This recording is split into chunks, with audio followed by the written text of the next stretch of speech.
Salam sejahtera untuk kita semua. Saudara-saudara yang kekasih dalam Tuhan Yesus Kristus, sebelum kita membaca Alkitab, mari kita berdoa.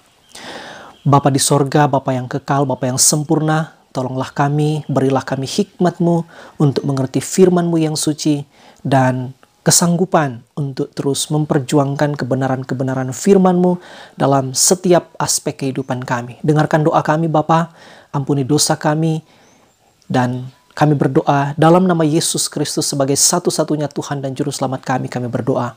Amin. Saudara-saudara yang kasih dalam Tuhan Yesus Kristus, mari kita membaca Alkitab Kisah Para Rasul pasal 2 ayat 1 sampai ayat 13. Ditulis begini. Ketika tiba hari Pentakosta, semua orang percaya berkumpul di satu tempat. Tiba-tiba turunlah dari langit suatu bunyi seperti tiupan angin keras yang memenuhi seluruh rumah di mana mereka duduk. Dan tampaklah kepada mereka lidah-lidah seperti nyala api yang bertebaran dan hinggap pada mereka masing-masing. Maka penuhlah mereka dengan Roh Kudus. Lalu mereka mulai berkata-kata dalam bahasa-bahasa lain seperti yang diberikan Roh itu kepada mereka untuk mengatakannya.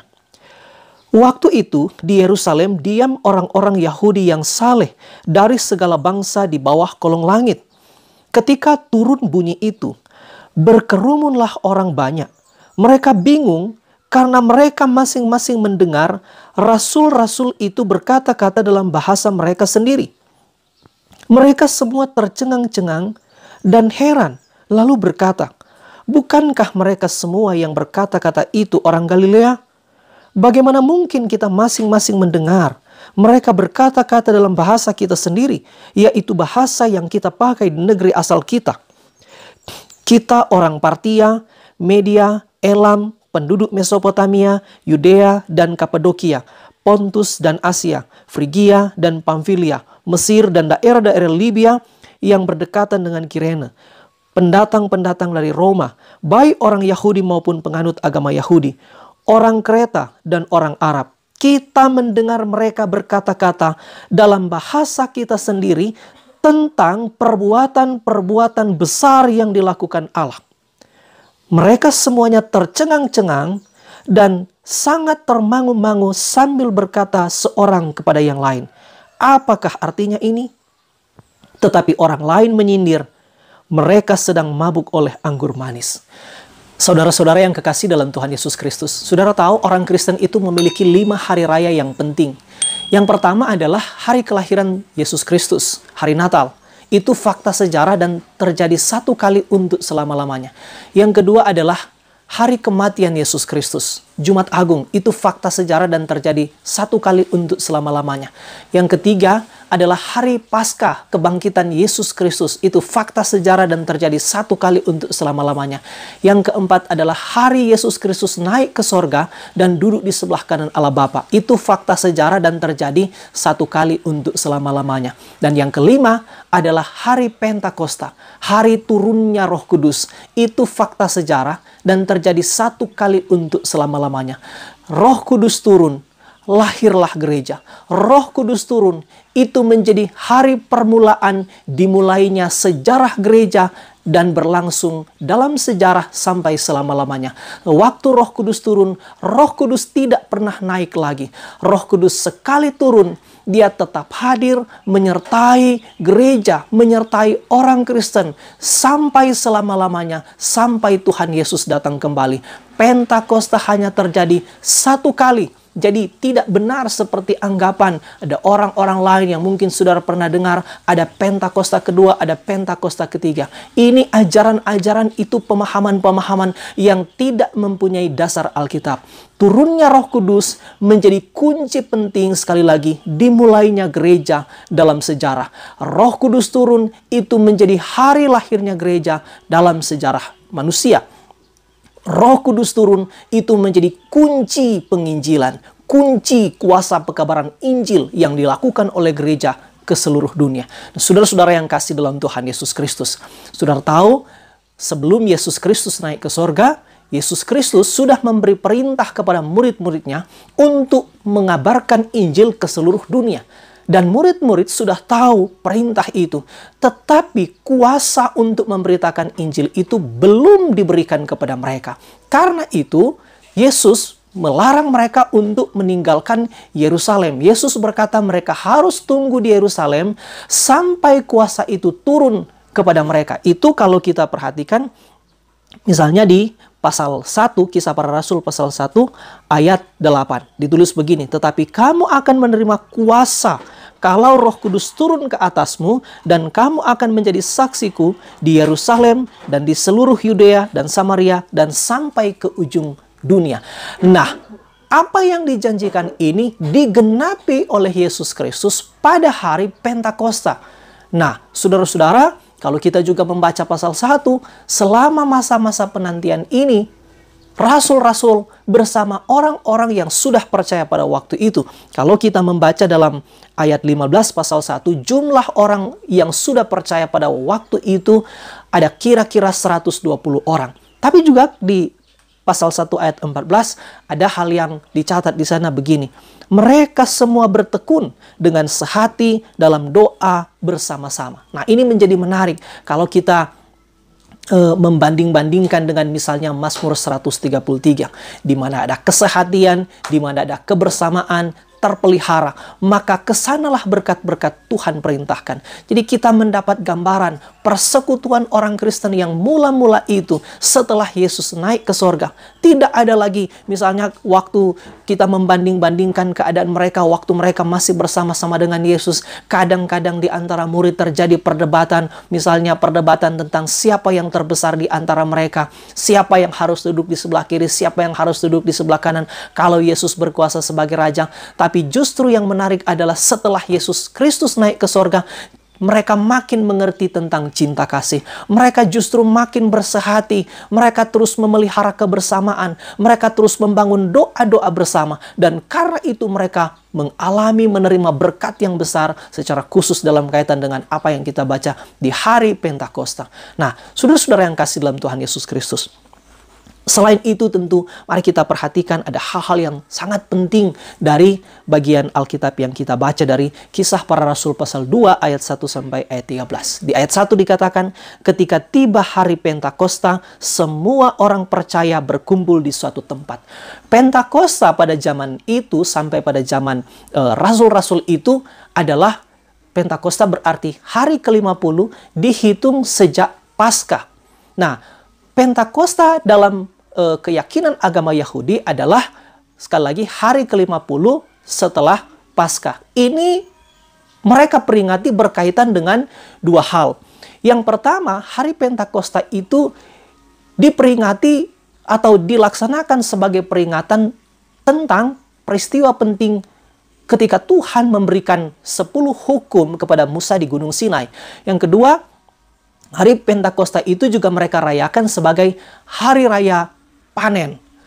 Tapi dalam kehidupan gereja, Pentakosta itu diperingati sebagai hari turunnya Roh Kudus. Nah, pada hari Pentakosta itu, saudara tahu, kalau saudara misalnya membaca ayat-ayat yang di catatan kaki di Alkitab saudara, Alkitab kita semua sama. Misalnya kalau saudara baca di catatan kaki di Imamat pasal 23, dan Ulangan pasal 16. Di situ saudara akan mendapati informasi bahwa pada hari Pentakosta itu termasuk yang akan terjadi adalah semua orang Yahudi dari luar negeri, dari bangsa-bangsa di mana mereka tinggal, mereka harus pulang. Karena saudara tahu pada zaman Perjanjian Lama mulai kira-kira tahun 700-an dan tahun 500-an ketika orang Israel dibuang ke Asyur, ke Babel. Sejak waktu itu Alkitab mencatat orang-orang Yahudi itu mulai tersebar ke seluruh dunia.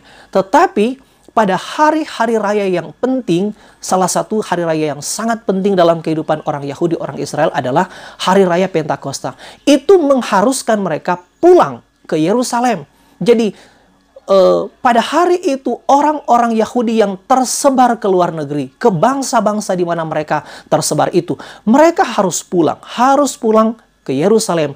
Dan karena itu pada hari Pentakosta pasti di Yerusalem sangat ramai. Dan yang berikut kita mendapati informasi kalau kita membaca dalam Imamat 23 dan Ulangan 16. Pada hari Pentakosta itu mereka tidak boleh melakukan pekerjaan yang berat. Artinya mereka harus berkonsentrasi pada pertemuan, pada perayaan itu di sekitar Bait Allah. Dan karena itu kita ketika membaca berkaitan dengan fakta-fakta sejarah, informasi-informasi sejarah, kita bisa menolong itu untuk mengerti bagian ini. Jadi sekali lagi pada hari Pentakosta itu, Yerusalem sangat ramai. Orang-orang yang dari luar negeri itu pulang. Nah, saudara-saudara yang kasih dalam Tuhan Yesus Kristus. Di ayat 1 juga dikatakan, semua orang percaya berkumpul di satu tempat. Apakah yang dimaksud dengan orang percaya di sini hanya rasul-rasul? Tidak. Pastilah yang dimaksud di sini adalah orang-orang, semua orang yang sudah percaya pada Yesus Kristus waktu itu, yang kalau kita membaca di pasal 1 ayat 15, jumlah mereka kira-kira 120 orang. Mereka berkumpul, mereka bersehati berdoa, dan ayat 2, tiba-tiba turunlah dari langit suatu bunyi seperti tiupan angin keras yang memenuhi seluruh rumah di mana mereka duduk, dan tampaklah kepada mereka lidah-lidah seperti nyala api yang bertebaran dan hinggap pada mereka masing-masing. Jadi informasi di ayat 1, semua orang percaya berkumpul di satu tempat. Di tempat mana? Ada beberapa penafsir mengatakan di Bait Allah. Tapi kalau kita membaca di ayat 2 dikatakan bukan di Bait Allah, tapi di rumah. Lalu yang menarik saudara, ayat 2, tiba-tiba turunlah dari langit suatu bunyi seperti tiupan angin keras. Apakah ada angin? Kita tidak tahu. Tapi di sini dikatakan turunlah bunyi. Bunyi seperti tiupan angin keras. Apakah ada angin keras? Kita tidak tahu. Tapi kalau kita membaca di sini, yang ditekankan di sini adalah bunyi.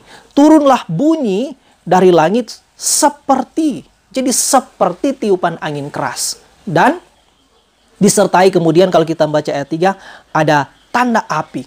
Tapi saudara, memang menarik kalau kita membandingkan dengan bagian-bagian Alkitab yang lain. Misalnya kalau saudara membaca dalam Mazmur pasal 104 ayat 4, saya baca untuk saudara, dikatakan begini. Yang membuat angin sebagai suruhan-suruhanmu dan api yang menyala sebagai pelayan-pelayanmu.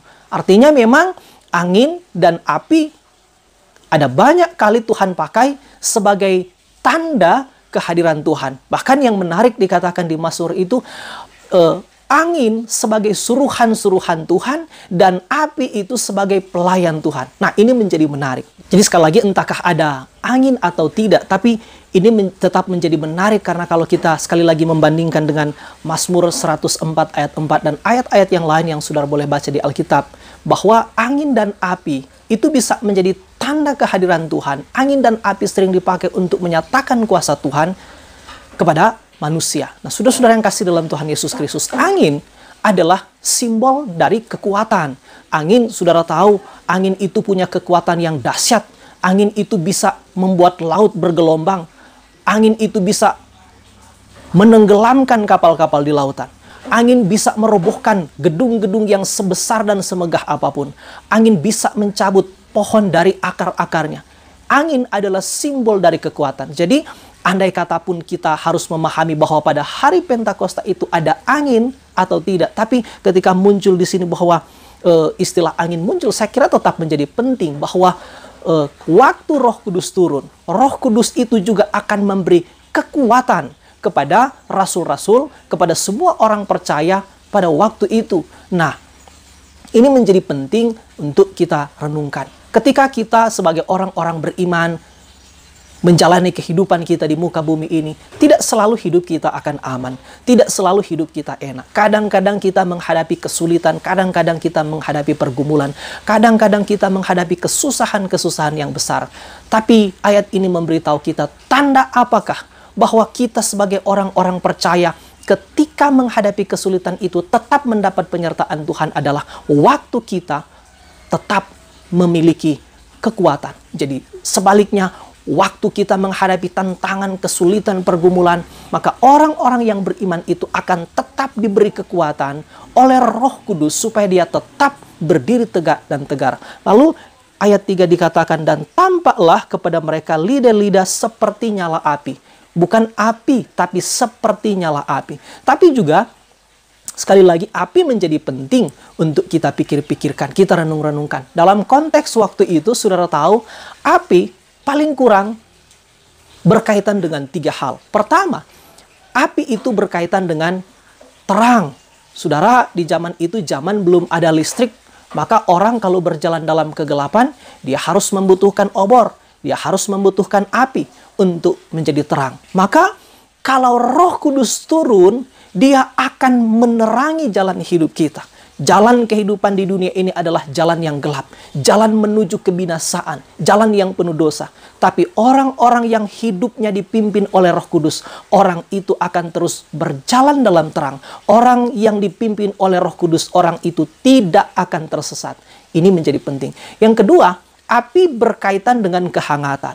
Orang kalau dingin harus mendekat di api unggun supaya dia memiliki kehangatan. Maka ini menjadi penting. Kalau Roh Kudus turun, Roh Kudus juga akan memberi kehangatan. Kehangatan apa? Kehangatan kasih pada orang-orang yang percaya kepada Yesus Kristus. Yang ketiga, api itu berkaitan dengan pemurnian. Emas untuk dimurnikan harus dibakar. Dan berarti ketika di sini dibicarakan tentang api, ini juga bersangkut paut dengan pemurnian. Roh Kudus yang hadir untuk memurnikan kita dari dosa kita, menyucikan kita, membersihkan segala sesuatu yang membawa pada kebinasaan. Fungsi Roh Kudus adalah memberi pemurnian. Maka ini juga menjadi penting.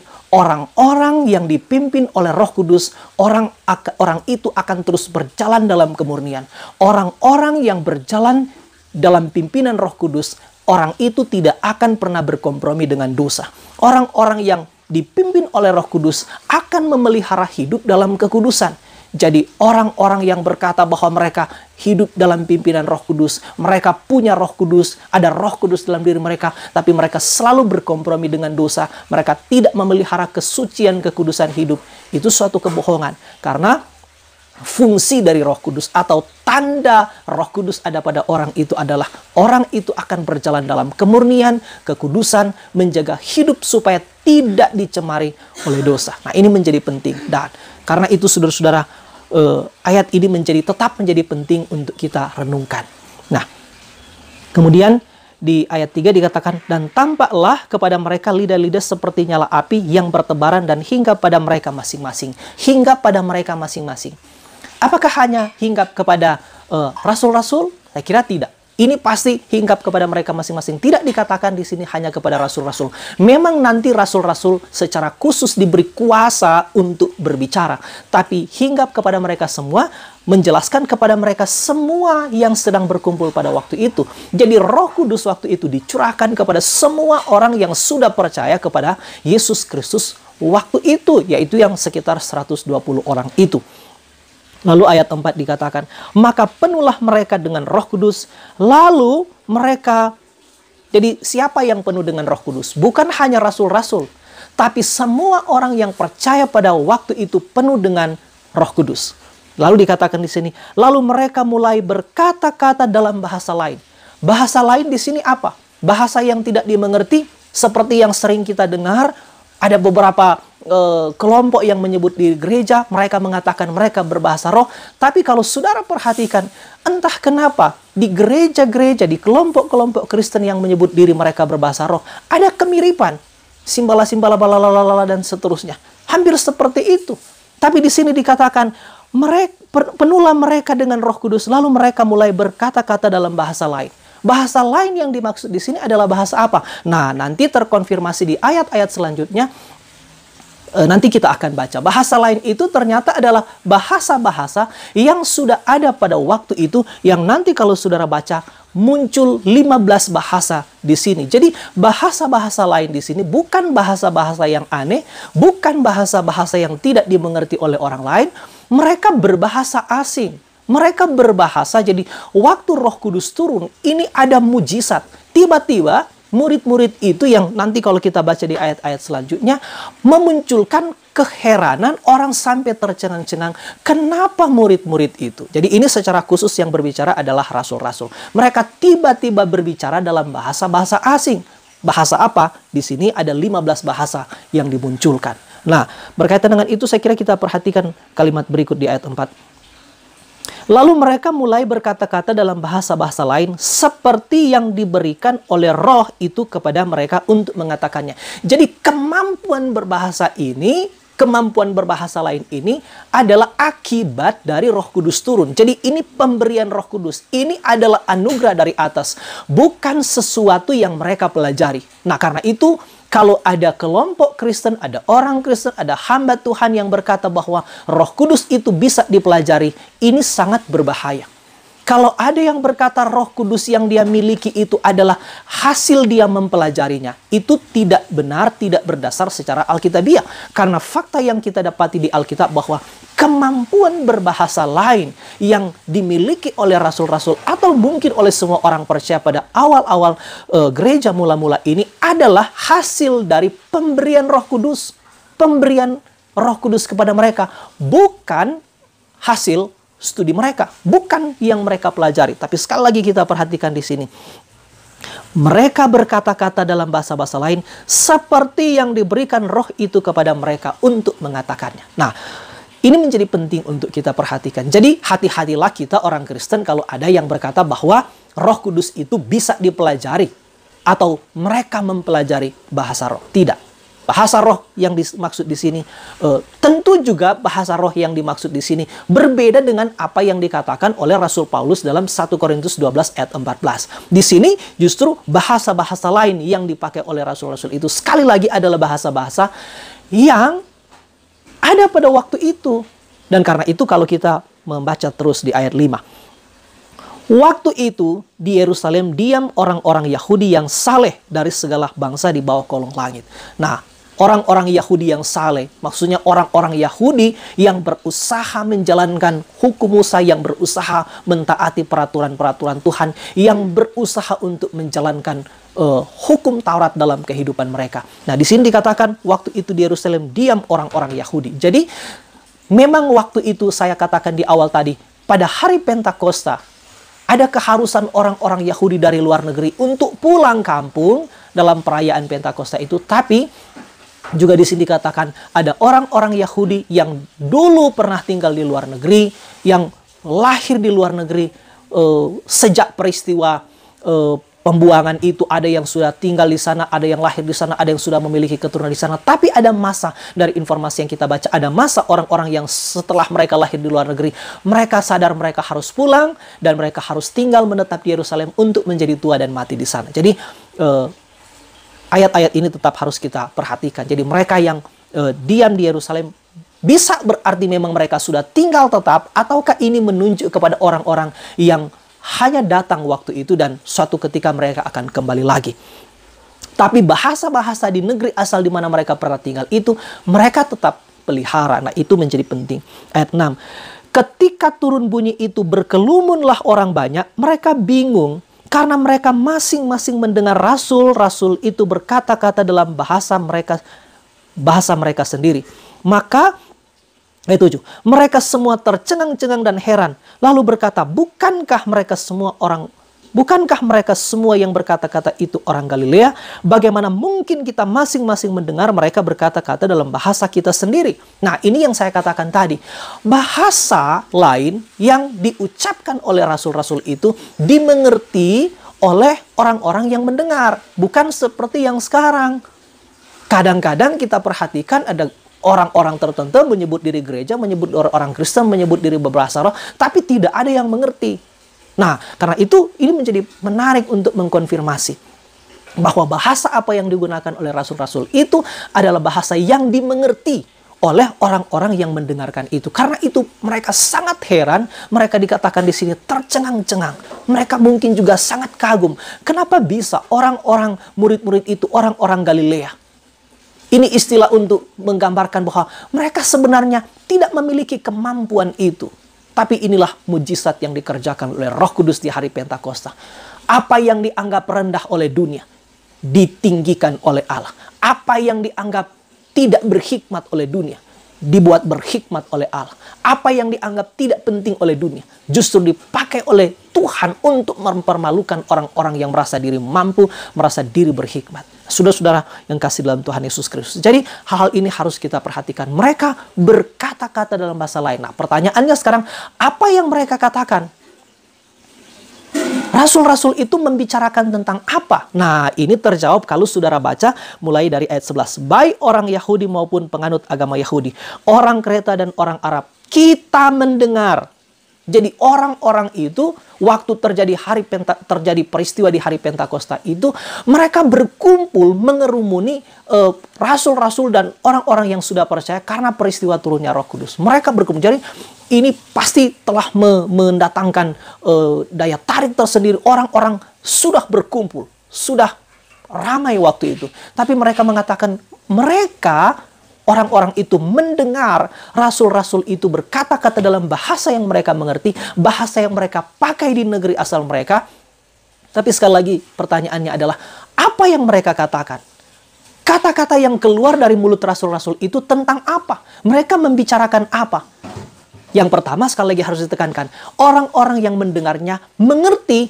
Yang kedua, apa yang mereka katakan itu dicatat di kalimat-kalimat terakhir di ayat 11 dikatakan, kita mendengar mereka berkata-kata dalam bahasa kita sendiri tentang perbuatan-perbuatan besar yang dilakukan Allah. Ini pasti tentang Injil. Jadi rasul-rasul itu ketika mulai mendapat karunia berbahasa lidah, karunia berbahasa yang lain, atau katakanlah karunia berbahasa roh, yang mereka bicarakan apa? Mereka membicarakan Injil. Mereka membicarakan, memberitakan, mengabarkan perbuatan-perbuatan besar yang dilakukan oleh Allah. Saya kira kalau kita membaca terus, mulai ayat 14 tentang khotbah Petrus, itu adalah gambaran secara terperinci tentang kira-kira apa yang dibicarakan oleh rasul-rasul pada waktu itu. Maka orang-orang yang dipenuhi dengan Roh Kudus, tanda berikut adalah mereka diberi kemampuan, mereka diberi keberanian, mereka diberi kuasa untuk membicarakan Injil. Mereka diberi kuasa, diberi keberanian untuk mewartakan, untuk membicarakan Injil, membicarakan perbuatan-perbuatan besar yang dilakukan Allah dalam sejarah, dalam Yesus Kristus secara khusus. Maka gereja-gereja yang mengabaikan prinsip-prinsip ini harus terus kita waspadai. Jadi apa yang mereka bicarakan? Mereka membicarakan Injil. Mereka membicarakan, dikatakan perbuatan-perbuatan besar Allah. Mereka membicarakan tentang kabar baik. Jadi tanda orang dipenuhi Roh Kudus adalah adanya kuasa, adanya keberanian untuk memberitakan Injil. Karena sekali lagi Roh Kudus turun untuk memberi kuasa pekabaran Injil. Roh Kudus turun untuk memberi kuasa, memberi kesanggupan, memberi keberanian, membuka mulut rasul-rasul, membuka mulut orang-orang yang sudah percaya untuk memberitakan Injil. Jadi orang yang berkata bahwa mereka mempunyai Roh Kudus, mereka dikuasai Roh Kudus, tapi mereka membicarakan diri sendiri, memuji diri sendiri, membangga-banggakan diri sendiri, membangga-banggakan prestasi sendiri, tidak membicarakan Kristus, tidak memberitakan Injil, tidak membesarkan perbuatan-perbuatan besar Allah dalam sejarah, tidak membicarakan firman. Justru itu bukan tanda bahwa dia dipimpin oleh Roh Kudus. Dia dipimpin oleh dirinya sendiri. Justru tanda orang dipenuhi dengan Roh Kudus adalah sama seperti yang digambarkan di sini. Tapi juga boleh kita bandingkan dengan kata-kata dari Yohanes. Biarlah aku makin kecil dan Kristus makin besar. Orang yang dipimpin oleh Roh Kudus, orang akan membesarkan Kristus, orang akan memberitakan Kristus, orang akan terus memberitakan kabar baik kepada semua orang. Karena itu saya berulang-ulang mengatakan bahwa mari kita gereja tetap berhati-hati, tetap serius, tetap bersungguh-sungguh menjadi gereja yang tetap memberitakan Injil. Gereja yang sungguh-sungguh tetap setia, membicarakan Kristus, memperdengarkan Injil Kristus kepada semua orang dengan berbagai cara. Motivasi kita memberitakan Injil bukan saja untuk menghimpunkan orang ke dalam organisasi gereja, untuk memperbanyak anggota gereja, tapi motivasi kita mengabarkan Injil adalah supaya orang sungguh-sungguh percaya, datang kepada Yesus Kristus. Motivasi kita adalah motivasi cinta kasih, bukan sekedar supaya anggota organisasi gereja bertambah. Mereka bertambah, anggota gereja bertambah, tapi pertambahan mereka hanya sekedar status sosial, tidak membawa mereka untuk bersungguh-sungguh percaya mengakui Yesus Kristus sebagai Tuhan dan Juru Selamat. Itu juga berbahaya. Nah, karena itu motivasi gereja memberitakan Injil adalah supaya makin banyak orang yang bertekuk lutut dan dengan lidah mengaku bahwa Yesus Kristus adalah satu-satunya Tuhan dan Juru Selamat. Saya berulang-ulang mengatakan mimbar gereja harus menjadi tempat di mana Injil harus terus diberitakan. Karena memang kadang-kadang ada banyak orang yang salah memahami seolah orang-orang yang sudah Kristen, daerah-daerah Kristen tidak perlu mendengarkan Injil lagi. Itu pemahaman yang salah. Saya pernah mengatakan bahwa mungkin sekali orang yang menjadi Kristen itu hanya karena status sosial, hanya karena keturunan, hanya karena tuntutan administrasi pemerintah dia harus beragama.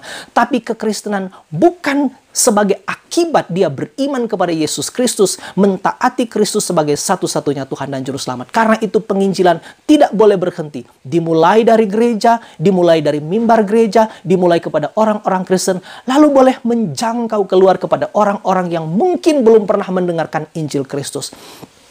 Nah, termasuk saya juga pernah mengatakan, mari kita orang Kristen makin bijak. Kita bersyukur kepada Tuhan karena Tuhan sudah memberi berkat kepada gereja, termasuk berkat melalui media sosial, melalui internet. Itu boleh kita pakai sebagai sarana untuk terus menyebarkan Injil Kristus kepada semua orang. Orang-orang yang mungkin kita tidak bisa jangkau secara fisik, kita boleh jangkau dengan berkat dari internet, dari media sosial ini. Karena itu mari kita terus menggunakan juga media sosial sebagai sarana memberitakan Injil Kristus, bahwa Yesus Kristus itu adalah satu-satunya Tuhan dan Juru Selamat.